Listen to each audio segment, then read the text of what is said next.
Name of Allah, the most beneficent, the most merciful.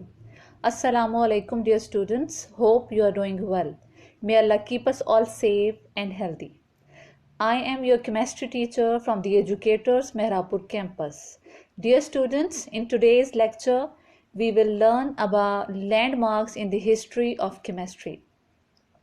First of all, you should know what is the meaning of word landmarks. Landmarks means तारीखी निशान.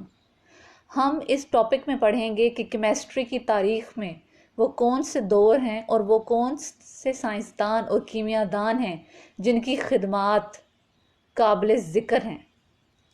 Chemistry की तारीख में there are the three periods which are the prominent periods in the history of chemistry. First is Greek period, second is Muslim period, and third is modern period. First of all, Greeks were the people who has introduced many things in chemistry. The first period that is very important is the Greek period. In Greek period, three philosophers have contributed a lot. Plato, Aristotle, जिनको Aristo भी कहा जाता है, डेमोक्राइटस, अफलातून भी कहा जाता है. They have contributed in early development of chemistry.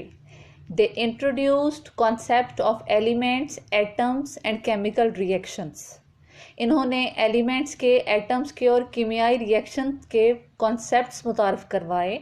Matter derived from four, और ये बताया दुनिया को कि मादा, जितना भी मादा है, ये चार एलिमेंट से मिलके बना है. वो चार एलिमेंट्स कौन कौन से हैं? अर्थ, एयर, फायर एंड वाटर. और ग्रीक्स का मानना ये भी था कि यही चार एलिमेंट्स जो हैं इनकी चार खूबियां भी हैं. वो कौन कौन सी हैं? They told that these four elements have four properties. These elements are also hot, also dry, also cold and also wet. सबसे पहले अगर जिक्र किया जाए फायर का, तो they said fire is hot and dry, earth is dry and cold, water is cold, hot and wet, air is cold, wet and hot.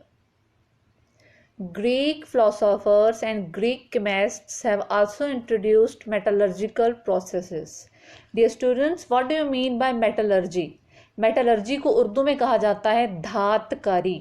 धातकारी means कि metal को उसकी ओर से अलग करने को कहा जाता है metallurgy. In English, extraction of metals from their ores is called metallurgy, और ऐसे प्रोसेसेस को कहते हैं metallurgical process.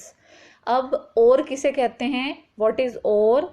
Ore is a naturally occurring solid material from which a metal or a valuable mineral is extracted. अब और क्या है? जब हम ज़मीन को खोदते हैं, हम जानते हैं कि बहुत सी धातें हमें ज़मीन से हासिल होती हैं. तो हम जब ज़मीन को खोदते हैं तो ज़मीन से हमें एक सॉलिड मटेरियल, एक ठोस शक्ल का पत्थर नुमा चीज़ मिलती है जिसके अंदर बहुत सी धातें और बहुत से अहम मदनियात शामिल होते हैं. अब उसको कहा जाता है ओर. और ऐसा तरीका जिसके ज़रिए उस ओर में से धातों को अलग किया जाए उसे कहा जाता है मेटलर्जी या metallurgical process. Understood? Okay. Now second is enamelling of pottery. Means के जो कच्चे बर्तन हैं उनके ऊपर रंगो रोगन, ये भी जिसने इंट्रोड्यूस करवाया सबसे पहले वो ग्रीक्स ही थे. उसके बाद ग्रीक्स ने जितना भी काम किया वो सारे का सारा काम प्रैक्टिकल था, मीन्स एम्पेरिकल था, एक्सपेरिमेंट्स पे डिपेंड करता था. बहुत कम उन्होंने थ्योरेटिकल आइडियाज़ के ऊपर काम किया. इसीलिए कहा जाता है कि the most of the work of Greeks were, all there works were empirical. The next period which is very important is Muslim period. Muslim period started from 600 to 1600 AD, and this is known as the golden period of chemistry or the period of alchemists. They introduced scientific methods and experimentations. मुस्लिम साइंसदानों ने अपने दौर में ज़्यादा से ज़्यादा scientific methods को introduce किया और एक्सपेरिमेंट्स के ऊपर ज़्यादा फोकस किया. They developed laboratory equipment. बहुत सारे लेबॉर्ट्री का सामान की डेवलपमेंट हुई मुस्लिम पीरियड में, जिसमें बीकर्स आते हैं, फनल्स हैं, क्रूसिबल भी लेबॉर्ट्री के अंदर इस्तेमाल होने वाला एक एपरेटस है, जिसको मेल्टिंग पिघलाने के लिए और फ्यूज़ करने के लिए, मिलाने के लिए इस्तेमाल किया जाता है। एपरेटस फॉर डिस्टिलेशन के लिए एपरेटस बनाया गया। उसके अलावा सबस्टेंसेस का वज़न करने के लिए, एटम्स को का वज़न करने के लिए बैलेंसेस बनाए गए मुस्लिम पीरियड में। मुस्लिम जो साइंटिस्ट हैं उन्होंने एसिड्स भी डिस्कवर किए, अल्कोहल्स भी डिस्कवर किए और मेडिसिन की फील्ड में भी बहुत काम किया।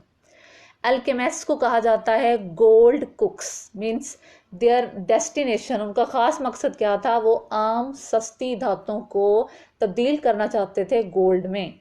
उनकी ये कोशिशें तो कामयाब ना हो सकीं, लेकिन इन्हीं कोशिशों के दौरान उन्होंने बहुत से केमिस्ट्री के नए आइडियाज़ और केमिस्ट्री की फील्ड में रिवॉल्यूशन पैदा कर दी।